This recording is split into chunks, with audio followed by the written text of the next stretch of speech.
தங்களை சலஃபுகளின் உண்மையான வழித்தோன்றல், நாங்கள் மிக சரியாக மார்க்கத்தை புரிந்து பின்பற்றுகிறோம் என்று சொல்கிற அறிஞர்களும் அரேபிய நாட்டில் நடக்கின்ற எத்தகைய மிக மோசமான ஆபாசமான ஆடல் பாடல், மார்க்கம் இழிவுபடுத்தப்படுதல் என எதையும் கண்டிப்பதில்லை.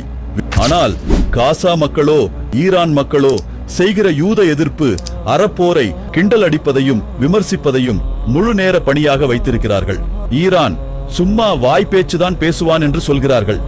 ஈரான் இஸ்ரேலை அடித்தால் அது வெறும் கண் துடைப்பு, அதுவெல்லாம் சும்மா புசுவானம், உண்மையில் ஏவுகணை அல்ல, அதில் அவர்கள் ரோஜாப்பு அன்பளிப்பு தனது நேசனுக்கு அனுப்பினார்கள் என்று கிண்டல் அடித்து கதை பேசுகிறார்கள்.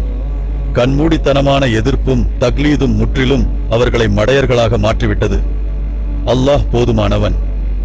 தங்கள் மன்னர் ஆதரவு செய்தி ஊடகங்கள் சொல்கிற கதை கப்சாக்களை தவிர வேறு உலக செய்தி ஊடகங்களின் தகவல்களை காது கொடுத்து கேட்பதும் இல்லை, கண் திறந்து பார்ப்பதும் இல்லை.